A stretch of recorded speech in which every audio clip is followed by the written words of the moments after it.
Okay, we have a mutual friend, and they started dating, and then I was just kind of like around, always hanging out. Which actually made me feel more comfortable, because I think that I connected more with Gwen right off the bat than maybe I did with this friend. Should we give her a pseudonym? Another name? Sue. Sue. Yeah, Sue. Then it was Sue. Pseudonym. I had never, before I met Sue, I'd never kissed a girl or anything. Never kissed a guy either. She was very protective of Sue. And so if Sue dated a guy that you didn't like, it was, I mean, the guy was gone. Like, I was her bitch, like, from the first moment we met. And this was like one of our very first dates, Sue and mine. But she was always there too. Sue fell asleep and she was sitting between us. And then you looked over at me and you said, "You better kiss her tonight." Super serious, super earnest, and I just, this is great. okay. Like, I couldn't protest, you know. Like, she was vocalizing the pressure that I was already putting on myself. Like, tonight was the night that I had to kiss Sue in order for her to believe that I was interested in her. And I was interested, but only in the sense that I need to accomplish, you know, the goals of dating and engagement and matrimony and eternal whatever. So she was pretty much calling the shots in that relationship. Well, and it messes with my head. Sure. Because she was going out trying to find all these guys, and I'm like, look, I give you everything you need. Yeah, exactly. Why do you gotta find somebody else? Like, so, you know, that's my internal battle with myself, and like letting her do her thing, but inside being like, Yeah. I'm sure. and then like he comes along and he's like not making any moves, and I'm like, oh, just get it over with. As intimidated as I was of Gwen, I love being around her. I thought that she like took a whole, you know, strata of tension like off of the dating situation, because it was very stressful to have to date a woman for me. And but having Gwen there, it was like I didn't have to be overtly affectionate, because that would almost be rude, you know, for a guy to put the moves on someone else's roommate. I don't know, but yeah, it just, you know, it took a lot of the pressure off, and I was appreciative of that, and it was just funner when Gwen was there. So we went on a lot of three-way dates. When you came out to Sue, Yes. you also came out to Gwen? Not so much. So, all I know is that they get to have, okay, they're gonna do a real date. Just them. Yeah. And Sue comes back and she's like distraught, beyond distraught. And I'm like, is he dying? I really thought that Joe was dying. She was very upset. And she was like, I can't tell you what it is. And so for a couple weeks I didn't know. And then, like, just as more and more information came out, I was like, okay, I think I get it. But I didn't want to say anything. And then, actually, it was very interesting. And me and Sue were hanging out at my apartment after they had broken up. And the breakup was pretty rough. Uh-huh. It was a pretty nasty one. And we're hanging out at my apartment, and there's like, I go to the door, and there's a plastic bag on the door, and there's a book inside, and it's The Hiding Place by Corrie ten Boom. I don't know if you've ever read it or anything. Anyway, and I open it up, and it's like, it's this message from Joe, and it says, the heroine in this book reminds me of you, Gwen. Love, Joe. And I'm like, what a compliment, you know? I was like, so I show it to her, and she's pissed. I didn't know that. I didn't know. Oh. She's beyond pissed, and she's like, never talk to him again. Like, she made loyalty boundaries. Uh-huh. She was extremely upset, and so she's like, never talk to him, never email him, nothing. And being the immature 20-something that I was, right, I was like, okay.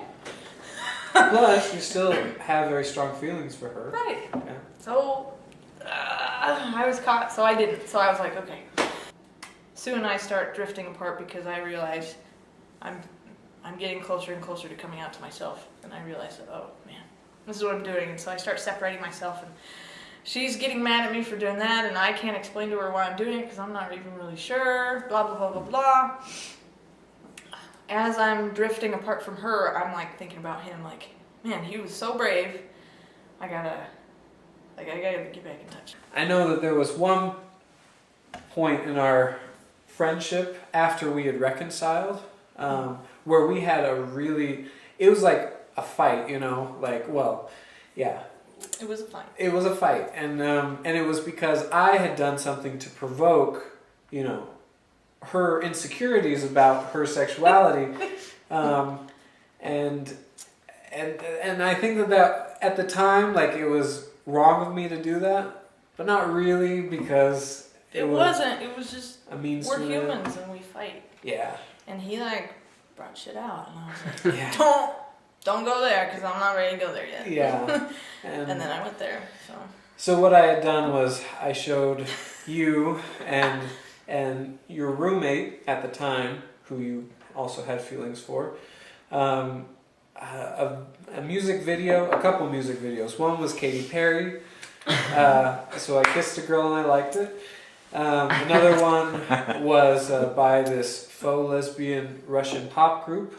The very stylized, very kind of artsy videos of like two very young looking girls. They're actually of age, but they're young looking and they're wearing like school uniforms and they're kissing in the rain and stuff like that. And it's a really catchy tune. So I'm playing this for them, but I'm trying to make this point, like, isn't it horrible how heterosexual men are able to exploit the sexuality of women to their own, preference, that men like to see women together, and that straight women are willing to do this in order to whatever.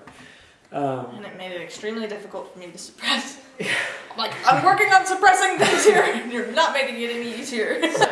So I think that you probably took, this kind of subversive tactic that I took as an out and out accusation, like you're a lesbian, kind of thing. Yeah, and I kind of did it more as a self-preservation. If I don't have a problem with that, then I must be a lesbian. So I'm gonna have a problem with it. Right. But we got over it. We got over it, and we were only stronger after because that precipitated her coming out to me, which made things so much better.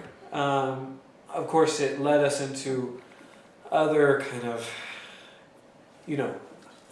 other ways to try to conform. But right. We can get to that. We'll get to that, exactly. So then you're like, we should get married. Exactly. That was because then we can both hide together and be completely right. comfortable. Exactly. And do what everyone expects us to do.